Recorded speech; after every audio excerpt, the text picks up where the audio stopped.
Canada immigration নিয়ে নানা মানুষের মনে নানা ধরনের প্রশ্ন আছে, এবং সেই সব প্রশ্নের উত্তর খুঁজতে গিয়ে তারা সবসময় যে সঠিক উত্তর পান বিষয়টি সেরকম না। অনেক সময় ভুল মানুষের কাছে গিয়ে ভুল উত্তর নিয়ে বিভ্রান্তিতে ভোগেন, নানা ধরনের প্রতারণারও শিকার হন, ক্ষয়ক্ষতিরও শিকার হন। ঠিক এমনি একটি জীবন্ত প্রশ্ন, কানাডায় যারা ইন্টারন্যাশনাল স্টুডেন্ট হিসাবে পড়তে আসতে চান, তারা কানাডায় এসে, ভিজিট ভিসায় কানাডায় এসে, তারপর সেই ভিজিট ভিসাটিকে স্টাডি পারমিটে কিংবা স্টুডেন্ট ভিসায় চেঞ্জ করতে পারেন কিনা, কনভার্ট করতে পারেন কিনা, এমন একটি প্রশ্ন সাম্প্রতিক সময়ে অনেকে আমাকে করেছেন। এবং এই প্রশ্নটি নিয়ে নানা জায়গায় সোশ্যাল মিডিয়াতে নানা ধরনের আলাপ আলোচনা চোখে পড়েছে, নানা ধরনের কথাবার্তা চোখে পড়েছে, যার অধিকাংশই আমার কাছে মনে হয়েছে বিভ্রান্তিমূলক। ফলে আসলে কানাডা ইমিগ্রেশনের নিয়ম কি? ইন্টারন্যাশনাল স্টুডেন্ট হিসাবে যারা কানাডায় পড়তে আসেন, তারা ভিজিটর ভিসায় কানাডায় এসে এইখানে এই পারমিটটিকে চেঞ্জ করে ফেলতে পারেন কিনা বা নতুন করে পারমিট পেতে পারেন কিনা, এই বিষয়ে জানার জন্য আমি আমন্ত্রণ জানিয়েছিলাম সিদ্দিকুর রহমান। তিনি লাইসেন্সড ইমিগ্রেশন কনসালটেন্ট। দীর্ঘদিন ধরে তিনি ইমিগ্রেশন নিয়ে কাজ করছেন, এবং আপনারা যারা সোশ্যাল মিডিয়ায় খোঁজ খবর রাখেন তারা খেয়াল করবেন যে কানাডা ইমিগ্রেশনের অনেক মানে আহ, বস্তুনিষ্ঠ তথ্য তিনি সোশ্যাল মিডিয়ায়, ইউটিউবে এবং ফেসবুকে তুলে ধরেন। তো সিদ্দিক, আপনাকে অনেক অনেক ধন্যবাদ, আপনাকে স্বাগত জানাই যে আপনি এই প্রশ্নটি নিয়ে আলোচনা করার জন্য আমার সঙ্গে সংযুক্ত হতে এবং সময় দিতে আপনি রাজি হয়েছেন। ধন্যবাদ সাগর ভাই।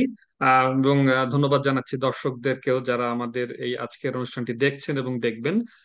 সাগর ভাই এবং আমি, আমাদের দুজনের উদ্দেশ্য একই, একটি সঠিক এবং বস্তুনিষ্ঠ ইনফরমেশন আপনাদের সাথে শেয়ার করা। সাগর ভাই, আমি কি সরাসরি আলোচনায় চলে যাব আমার নাকি মনে আপনি হয় প্রশ্ন যে করে আমরা যাবেন? সরাসরি আলোচনাতে যাই, যে আসলে বাংলাদেশ থেকে কেউ, কারো যদি ভিজিট ভিসা থাকে, এমনকি কারো যদি এই যে এখন যে প্রভিন্সিয়াল মানে একটা ক্লিয়ারেন্স, নো অবজেকশন সার্টিফিকেট যেটা লাগে, অ্যাটেস্টেশন যেটা লাগে, সেটিও যদি থাকে, এই সব কিছু নিয়ে কেউ যদি ভিজিট ভিসায় কানাডায় আসেন এবং এসে তিনি কি তার এই ভিজিট ভিসাটিকে স্টাডি পারমিটে কনভার্ট করতে পারবেন কিনা, তিনি এখানে এসে ভর্তি হয়ে পড়াশোনা করতে পারবেন কিনা। ওকে। সাগর ভাই, আমি প্রথমে যে জিনিসটাকে পয়েন্ট আউট করতে চাই, কানাডাতে কনভার্সন বলতে আসলে কোনো ব্যাপার নাই। কেউ যদি ভিজিট ভিসায় আসে, অথবা ধরেন সে স্টুডেন্ট ভিসাতে আসলো, দেন সে এখন ওয়ার্ক পারমিটে কনভার্ট করতে চায়, আসলে কনভার্সন ব্যাপার বলতে আসলে কোনো ব্যাপার নাই। এখানে যে বিষয়টা হচ্ছে সেটা হচ্ছে আমি নতুন করে একটা আবেদন করব। সেটা যদি আমি স্টুডেন্ট হতে চাই, আমি যদি ওয়ার্কার হতে চাই, আমি যাই হতে চাই, আবেদন জিরো থেকে শুরু। এখন সংবেদনশীল জায়গাটা কোথায় আমি সেটা একটু টাচ করতে চাই। আমি ধরেই নিলাম কোন একজন স্টুডেন্টের আইএলটিএস করা, তার পয়সা পাতিও আছে, তার অ্যাডমিশনও নেওয়া আছে, প্রভিন্সিয়াল অ্যাটেস্টেশন লেটারও তার নেওয়া আছে, শুধু স্টাডি পারমিটটা তার নেই। অথবা ধরেন তার কিছুই নেই। এটাও কিন্তু একটা সিনারিও হতে পারে, যেহেতু আমরা দর্শকদের উদ্দেশ্যে কথা বলছি। অনেকেই আছে যারা আসলে কিছুই এই মুহূর্তে রেডি নেই। উনি ভাবছেন ঠিক আছে, আগে কানাডা যাই, নিজ চোখে দেখি কানাডা কেমন লাগে। সবাই তো একরকম বলে, বাট বাস্তবতা কেমন, তারপরে না হয় কানাডা যে আমরা স্টুডেন্ট হিসাবে আবেদন করতে চেষ্টা করবো। কোথাও তো ভর্তি দুটোই হয়ে হতে যাওয়ার পারে। চেষ্টা করবেন। রাইট। সো একটা গ্রুপ আছে যাদের অলমোস্ট সবকিছু রেডি, শুধু স্টাডি পারমিট ছাড়া। আরেকটা গ্রুপ আমরা ধরে নিচ্ছি যাদের কিছুই রেডি নেই। আরেকটা গ্রুপ মাঝামাঝি হতে পারে, কোন রকম হয়তো তারা আইএলস টা দেয়া আছে, যেহেতু আইএলস এর মেয়াদ 2 বছর থাকে আমরা সবাই জানি। তো তাদের ধারণা ঠিক আছে, ও দেশে যে কি হয় না হয় অন্তত আইএলস টা দিয়ে যায়, বাকি সবকিছু ওখানে দেখবো। তো এই কয়েকটা ক্যাটাগরি কিন্তু হতে পারে। বাট দিন শেষে সবারই একটা সমস্যা, সেটা হচ্ছে স্টাডি পারমিট নেই। এবার কানাডাতে ভিতরে এসে স্টাডি পারমিট পাওয়া যায় কিনা আমি সেই বিষয়ে একটুখানি আলোকপাত করতে চাই। আমাদের ভিতরে যারা স্টাডি পারমিট আবেদন আগে করেছেন, করতে চান, বা বিভিন্ন সময় সোশ্যাল মিডিয়াতে বিভিন্ন রিফিউজাল লেটার অনেক সময় আপনারা দেখেন, তারা দেখবেন আইআরপিআর সেকশন 216, এইটার আন্ডারে কিন্তু সবসময় রিফিউজাল গুলো আপনারা পেয়ে থাকেন। সাধারণ রিফিউজাল গুলো, যদি সেটা মিস রিপ্রেজেন্টেশন না হয়ে থাকে, তাহলে সাধারণত আপনারা এই immigration and refugee protection regulations এর 216 ধারাতেই আপনারা এই রিফিউজাল গুলো পেয়ে থাকেন। তো এই 216 ধারায় আসলে কি কি, আমি একটু উল্টা দিক থেকে শুরু করছি ইচ্ছা করে, না, রিফিউজাল নিশ্চয়ই নিয়ে কথা নিশ্চয়ই। বলা শুরু করছি। যাতে আমরা রিফিউজালের ব্যাপারটা যদি বুঝতে পারি এবং সেই বিষয়গুলো যদি আমরা অ্যাভয়েড করতে পারি, তাহলেই কিন্তু আমরা অ্যাকসেপ্টেন্সের কথা ভাবতে পারবো। আমি গতানুগতিক বা তথাকথিত মিষ্টি ভাষায় অ্যাপ্রুভাল নিয়ে কথা না বলে আমি রিফিউজাল নিয়ে কথা বলতে পছন্দ করি, কারণ আমরা ওই জায়গাটা বেশিরভাগই মিস করে যাই। তো 216 ধারার এগেনস্টে যখন কাউকে রিফিউজ করা হয়, বেশ কয়েকটা কারণ সেখানে তারা দাঁড়া করায়। যেমন ইমিগ্রেশন অফিসার যিনি, উনি ফিনান্সিয়াল ফান্ড নিয়ে সন্তুষ্ট নন, উনি আপনার পূর্ববর্তী ব্যাকগ্রাউন্ড নিয়ে সন্তুষ্ট নন, আপনি দেশে ফেরত যাবেন কিনা সেই বিষয়ে উনি সন্তুষ্ট নন, আপনার হয়তো, যেমন কানাডা যখন আপনি ভিজিটর হিসেবে আসলেনই, তার মানে কি হয়তো আপনি কোনো বন্ধু বান্ধব এর কাছে আসছেন, অথবা আপনি কোনো আত্মীয় স্বজন বা ফার্স্ট ব্লাড রিলেটিভের কাছে আসছেন, আপনার আপন ভাই বোনও এখানে থাকতে পারে। তো অনেক সময় দেখা যায় বন্ধু বান্ধব তো সমস্যা নয়, কিন্তু যদি আপনার ফার্স্ট ব্লাড রিলেটিভ অর্থাৎ আপন ভাই বোন বাবা মা এরা যদি এখানে অলরেডি থেকে থাকে, তার মানে আপনার ক্যানাডিয়ান টাই শক্ত কিন্তু আপনার হোম টাই দুর্বল। সেই ব্যাকগ্রাউন্ডে তারা কিন্তু আপনাকে রিফিউজ করতে পারে।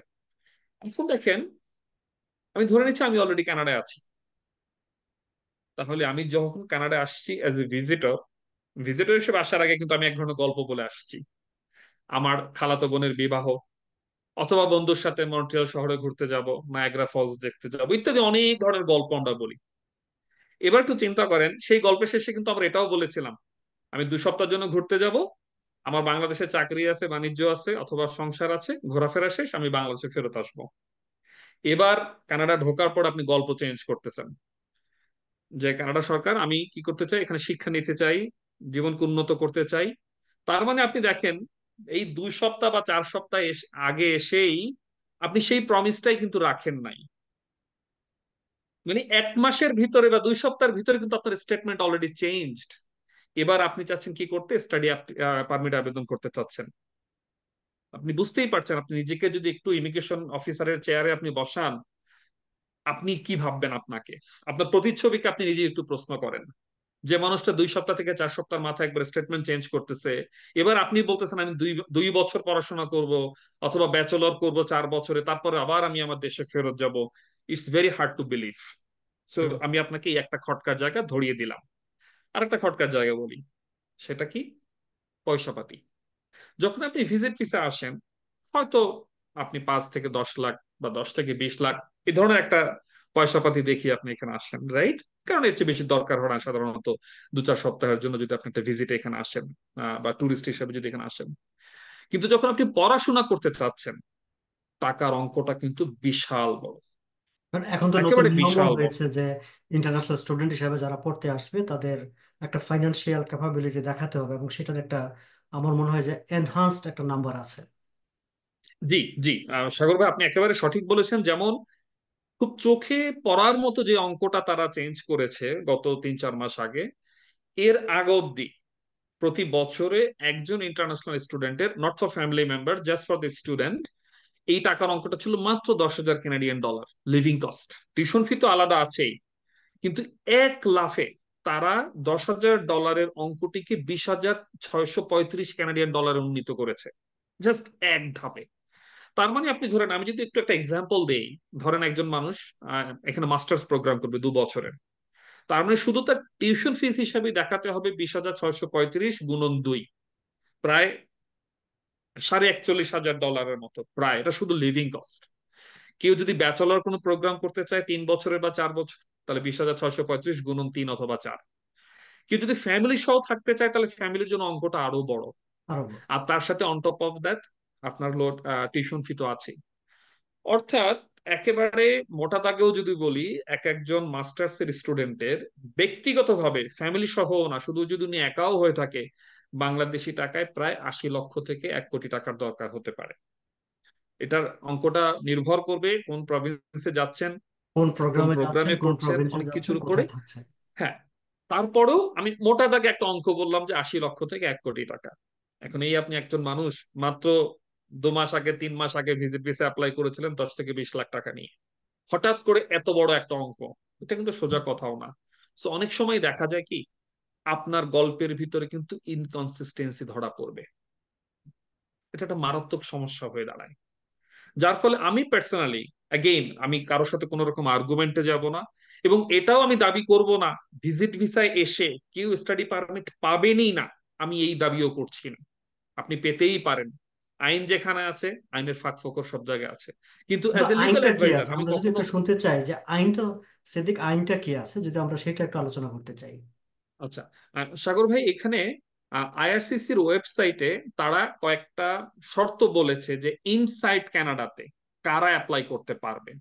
তো তার ভিতরে অনেকগুলো আম, মানে পয়েন্ট দেওয়া আছে কারা পারবে আর কারা পারবে না, কিন্তু মোটা দাগে যদি বলি, কনভিনিয়েন্ট হয় তাদের জন্য, যেমন কোন একজন আসলেন, ওনার স্পাউস অলরেডি কানাডাতে যে কোনো একজন টেম্পোরারি রেসিডেন্ট পারমিট হিসেবে আছে, স্টাডিতে বা ওয়ার্কার হিসেবে, অথবা উনি অলরেডি এখানকার কানাডিয়ান পিআর অথবা সিটিজেন, এরকম কারো একজনের স্পাউস যদি কানাডাতে ভিজিটর হিসেবে আসেন, তার জন্য কিন্তু কানাডাতে স্টাডি পারমিট অ্যাপ্লাই করাটা খুবই সোজা, কনসিডারিং তার আইএলস, তার রেজাল্ট, তার সবকিছু ঠিকঠাক আছে। কিন্তু আপনি টিপিক্যাল একজন ভিজিটর হিসেবে কানাডাতে ঢুকে এবার কানাডার অভ্যন্তরে আপনি আবার নতুন করে অ্যাপ্লাই করতে চান, তখন এই যে আমি আপনাকে যে রিফিউজালের কাহিনীটা বললাম, এই জায়গাটাতে কিন্তু আপনার স্টেটমেন্টের সাথে তারতম্য ঘটতে পারে।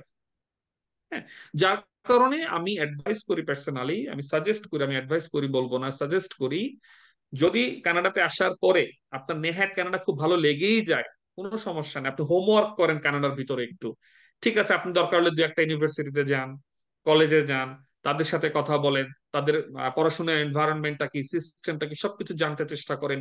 এবার আপনি বাংলাদেশে ফেরত যান, অথবা আপনি যে দেশে আগে থাকতেন সে দেশে ফেরত যান। যাবার পরে যদি আপনি এখানে এখন নতুন করে অ্যাপ্লাই করেন, সেখানে কিন্তু আপনার সুন্দর একটি স্টেটমেন্ট অফ পারপাস আসতে পারে, সুন্দর একটা এসওপি দাঁড়াতে পারে। কিভাবে? যে দেখো কানাডা, আমি কিন্তু তোমার ওখানে গিয়েছিলাম ভিজিট করতে, হাউএভার ভিজিটের পাশাপাশি আমি এই ধরনের বিভিন্ন শিক্ষা প্রতিষ্ঠানেও আমি ঘুরেছি, আমার খুব ভালো লেগেছে, আমি এবং আমার এক্সপ্লোর মনে করেছি হয়েছে হ্যাঁ আমার, সেখানকার বিভিন্ন বিষয়গুলো। রাইট, রাইট, এবং আমার মনে হয়েছে যে তোমাদের যে রিকোয়ারমেন্ট এবং আমার যে এক্সপেকটেশন, এই দুটো জিনিস ম্যাচ করে, যার কারণে আমি এখন আবার স্টুডেন্ট হিসেবে যেতে চাই। এবং দেখেন এখানে কিন্তু সুন্দর একটি উপসংহার কিন্তু দাঁড়া করানো যায়, সেটা কি? আমি যখন আগে ভিজিট ভিসায় গিয়েছিলাম, আমি বলেছিলাম আমি দেশে ফেরত আসব, এবং আমি এসেছি। তার মানে কি, আমার ব্যাকগ্রাউন্ড কিন্তু অলরেডি ক্লিন, আমি যে প্রমিস আগেও করছিলাম আমি সে প্রমিসটা রেখেছি। তার মানে এবারও যখন আমি স্টুডেন্ট হিসেবে যেতে চাচ্ছি, যদি আমি যাই, আমি যদি একসেপ্টেড হই, আমি আবারও ফেরত আসবো, কারণ আমার অলরেডি হিস্ট্রি দাঁড়া করানো আছে। সো এটা হচ্ছে আমার পার্সোনাল সাজেশন। অনেকে শুনতেই পারে, অনেকে নাও শুনতে পারে। আর যারা না শুনবেন, কিছু করার নাই, ট্রাই ইউর লাক। আমি আবারও বলছি, আমি কখনোই আপনাকে বলবো না যে আপনি হবেনই না। অনেকে চেষ্টা করছে আইনের ফাঁক ফুকুরকে অ্যাবিউজ করে, কিন্তু আমার কথা হচ্ছে যেখানে আম, সহজ সরল ভাবে করা যায়, সেখানে আইনের ফাঁক ফোকরে আমরা কেন যাব? আর কিন্তু একটা জিনিস সেদিকে আমি আপনি খুব যখন জোর করে আইনের বলি। ফাঁকফোকর বলেন, আইনের ফাঁকফোকর যখন বলেন তখন কিন্তু এটা ইমপ্লাইড হয় যে আসলে ভিজিটর ভিসায় কানাডায় এসে সেটিকে মানে স্টাডি পারমিটে কনভার্সন বলি অথবা নতুন করে অ্যাপ্লাই বলি, যেভাবে বলি না কেন, সেটির সাকসেস হওয়ার সম্ভাবনাটা মানে নিয়ম মতো ভাবে সেটা নাই যদি আমরা আইনের ফাঁকফোকর বলি, তাই তো? খুব স্পেসিফিক ভাবে একটা জায়গা বলি, সে ফাঁকার জায়গা, যেমন কারা অ্যাপ্লাই করতে পারবে, সেখানে একটা স্পেশাল প্রভিশন এটা আছে। যদি আপনি এমন একটি স্টাডিতে ঢুকতে চান যার প্রিরিকুইজিট একটা প্রোগ্রাম আছে 6 মাস বা তার কম, কিন্তু একটা জিনিস বুঝতে হবে সাগর ভাই, exception cannot be an exam. এই জায়গাটা ব্যবহার করে আমি বলবো মুষ্টিমেয় মানুষই সফল হতে পারে। এখন সেটা যদি আমরা কি বলবো, মানে না ইন তার মানে জেনারেল কি, খুব না, ওয়াইডলি প্রেসক্রাইব করি, না আমি তাহলে আমি ঠিক যদি হবে এই না। জায়গাটা একটু সাথে ক্লিয়ার করি আর কি, একটু সহজ যদি করি, তার মানে হচ্ছে যে কেউ ভিজিটর ভিসায় কানাডায় এসে তার ভবিষ্যৎ কোনো পড়াশোনার পূর্ব শর্ত হিসাবে বা প্রি রিকোজিট হিসাবে জি, লেস দেন জি, 6 মান্থ কোনো কোর্সে ভর্তি হতে পারে, তাই তো? জি, জি, যদি সে পারে, যদি সে পারে। হুম। কিন্তু এখানে আবারও একটা কথা থেকে যায়, ধরেন আপনি ভর্তিও হতে পারলেন, একটা ইউনিভার্সিটি বা একটা কলেজ আপনাকে ভর্তিটা দিয়েই দিল, কিন্তু ফাইনালি যখন আপনি স্টাডি পারমিটের অ্যাপ্লাই করতে যাবেন, তখন আপনি দেখবেন যে আপনার নিজের গল্পের সাথে এই গল্প যেন ম্যাচ হচ্ছে না, টুইস্টেড হয়ে যাচ্ছে। আমি এ তার মানে কারণেই আমি হচ্ছে যে বলছি লেস যে, দেন 6 মান্থের যে কোর্সগুলোর কথা আমরা বলছি সেগুলোর জি, জন্য বিশেষ তেমন কোনো স্টাডি পারমিটের দরকার নাই, তাই তো? বিষয়গুলো এরকম। রাইট, 6 মান্থস অর লেস, এটার জন্য কখনোই কোনো আলাদা করে স্টাডি পারমিট অ্যাপ্লাই করতে হয় না।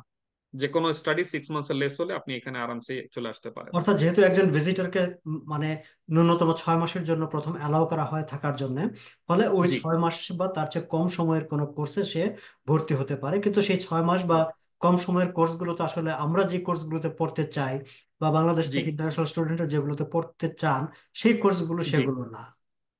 Right right. প্লাস আরেকটা ব্যাপার হচ্ছে কি ভাইয়া, দিন শেষে আমি শুধু ভিজিটরের কথা বলবো না, হয়তো 99% জনই এখানে স্টুডেন্ট হিসেবে আসতে চাচ্ছেন কিন্তু ফেরত যাওয়ার জন্য নয়, নিশ্চয়ই। এখানে পার্মানেন্ট রেসিডেন্ট হবার জন্যই। হ্যাঁ, এবং যেহেতু এতে এটি দোষের বা যেহেতু ভুল এই সিস্টেমটি এখানে আছে এবং ক্যানাডিয়ান আছে। সিস্টেম সেটাকে এনকারেজ করে যে ওকে, এখানে আসো, পড়াশোনা করো, এক্সপিরিয়েন্স গেইন করো, থাকো এখানকার সঙ্গে, রাইট মানে ন্যাচারালাইজড হয়ে যাও। রাইট। কিন্তু তারপরও একটু আবার ঝামেলার জায়গাটা হয় কোথায়, আমাকে ব্যাক হোমটাই দেখাতে হবে, আমি আবার বাংলাদেশে ফেরত যাবো সেই জায়গাটাও কিন্তু এক্সপ্রেস করতে পারতে হবে। আবার ডুয়েল ইন্টেন্ট বলেও কিন্তু একটা ব্যাপার আছে। কেউ যদি চায় উনি ডুয়েল ইন্টেন্টও শো করতে পারে যে ঠিক আছে আমি স্টুডেন্ট হিসেবে যাচ্ছি, এই কারণে আমি ফেরত আসতে চাই বা আসবো। হাউএভার, যদি আমার সবকিছু ঠিকঠাক থাকে আমি পার্মানেন্ট রেসিডেন্ট হিসেবেও আমি অ্যাপ্লাই করতে চাই, এটাও কিন্তু করতে পারে, মানে আইনে কিন্তু সেটাও অ্যাকসেপ্টেড আছে। হ্যাঁ, তো সবকিছু মিলে সাগর ভাই আমি যেটা সবাইকে অনুরোধ করব, আপনারা যদি কেউ নিজে নিজে কানাডাতে অ্যাপ্লাই করতে চান, দয়া করে কানাডা ইমিগ্রেশনের ওয়েবসাইট থেকে আপনার সিচুয়েশন গুলোকে ভালো মতো স্টাডি করবেন, অথবা আপনি কোন একজন লিগ্যাল অ্যাডভাইজারের শরণাপন্ন হতে পারেন। লাইসেন্সড যে কোনো, অ্যাডভাইজার। রাইট, আপনারা যে কোনো লাইসেন্সড রেগুলেটেড কানাডিয়ান ইমিগ্রেশন কনসালটেন্টের শরণাপন্ন হতে পারেন, যিনি এই স্টাডি পারমিট নিয়ে কাজ করে থাকেন। এবং সাথে আমি বলবো শুধু স্টাডি পারমিট নয়, যিনি স্টাডি পারমিট এবং পার্মানেন্ট রেসিডেন্সি দুইটাতেই সমভাবে এক্সপার্ট, আপনারা এমন কারোর সাথে পরামর্শ করবেন, অথবা কোনো একজন ইমিগ্রেশন লয়ারের সাথে আপনারা কথা বলতে পারেন, যিনি কিনা এই দুইটা সাইডেই প্র্যাকটিস করেন। সমস্যাটা কোথায় সাগর ভাই, আমি একটু আজকের এই আপনার অনুষ্ঠানের মাধ্যমে দর্শকদেরকে আমি এই জায়গাটা একটুখানি পরিষ্কার করে না দিলেই নয়। আমরা যখন স্টুডেন্ট হিসেবে আসতে চাই, আমাদের আসল উদ্দেশ্য কিন্তু স্টাডি না, আমাদের আসলে উদ্দেশ্য হচ্ছে আমি পার্মানেন্টলি এখানে সেটেল ডাউন হতে চাই। তার মানে দেখেন, আমার আসল উদ্দেশ্য পিআর, কিন্তু আমি স্টুডেন্ট বা স্টাডি রাউটটাকে শুধু একটু মাধ্যম হিসেবে ব্যবহার করতে চাই। কারণ সমস্যাটা হয় কোথায়, আমরা ওই আসল উদ্দেশ্যের দিকে আলোকপাত না করে যখন শুধুমাত্র স্টাডিকে ফোকাস করি, শুধুমাত্র স্টাডি পারমিটকে নিয়ে ফোকাস করি, যখন স্টাডিটা শেষ হয়ে যায় তখন কিন্তু টানাপোড়েন শুরু হয়ে যায়, ভাই এবার আমি পিআর কিভাবে হব। বিলিভ মি অর নট, প্রতি সপ্তাহে বা প্রতি মাসেই এরকম বেশ কিছু কনসালটেশন আমরা করে থাকি বা পেয়ে থাকি, যেখানে স্টুডেন্ট বলছে ভাইয়া এই সিচুয়েশন আমার বর্তমানে, আমি তো পিআর এর কোনো রাস্তা খুঁজে পাচ্ছি না। কেন পাচ্ছেন না? কারণ হয়তো দেখা গেছে উনি এমন একটি প্রভিন্সে আছেন যে প্রভিন্স থেকে আসলে পিএনপির সুবিধাগুলো ঠিক মতো হচ্ছে না, অথবা উনি যেই ডিসিপ্লিনে পড়াশোনা করেছেন সেই ডিসিপ্লিন আসলে খুব একটা ডিমান্ড সেই প্রভিন্সে নেই, এরকম নানাবিধ সমস্যা হয়। তো আমি এই জন্য অনুরোধ করে থাকি, আপনারা যখন কানাডাতে স্টুডেন্ট হিসেবে আসতে চান, বাট আপনার আসল উদ্দেশ্য হচ্ছে পিআর হওয়া, তাহলে আপনি একই সাথে দুটো বিষয়ের কনসালটেশন করবেন, যেন পিআর হতে গেলে কোন বিষয়ে পড়াশোনা করলে সেই পড়াশোনাটা আপনার পিআর এর রাস্তাকে সহজ করবে অথবা সহায়ক হবে, সেটা যেন আপনি মাথায় রাখতে পারেন, যেন আপনাকে 2 বছর পরে জেনে আবার এই একই প্রশ্নে ফেরত আসতে না হয় কিভাবে পিআর হব। সো আপনারা যে কোনো মানে আইনি উপদেষ্টার শরণাপন্ন হতে পারেন অথবা নিজেও অ্যাপ্লাই করতে পারেন। বিশেষ অনুরোধ এটাই করব, দয়া করে কোনো অনভিজ্ঞ এবং লাইসেন্স প্রাপ্ত নয় এরকম কারো কাছে যাবেন না, এতটুকুই নিশ্চয়ই। আমার ব্যক্তিগত অনুরোধ থাকবে। নিশ্চয়ই। এবং এবং আমরা এটুকু জানি যে কানাডা ইমিগ্রেশন আহ, তাদের যে ভবিষ্যৎ পরিকল্পনা, সেই পরিকল্পনায় তারা কোন কোন ডিসিপ্লিনকে প্রায়োরিটি দিবে, মানে পিআর এর জন্য, কিংবা কানাডার লেবার মার্কেটে কোন কোন ফিল্ডে তাদের চাহিদা বেশি, সেই বিষয়টিকে কেন্দ্র করে তারা ভবিষ্যতে স্টাডি পারমিট দেওয়া না দেওয়ার বিষয়ে একটি পরিকল্পনা করতে যাচ্ছে। সেটি এখনো মানে ওয়ার্কিং প্রসেসে আছে, সেটা ফাইনাল হয় নাই। সেই বিষয়টি নিয়ে নিশ্চয়ই আমরা ভবিষ্যতে আপনাদেরকে আপডেট করব।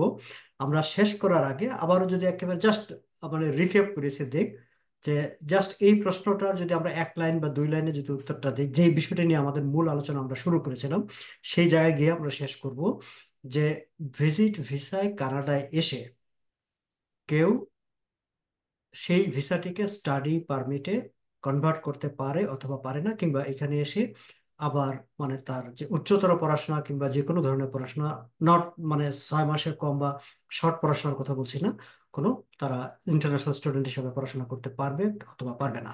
আমরা একটা উপসংহার শুনবো, শুনে আমরা শেষ করব।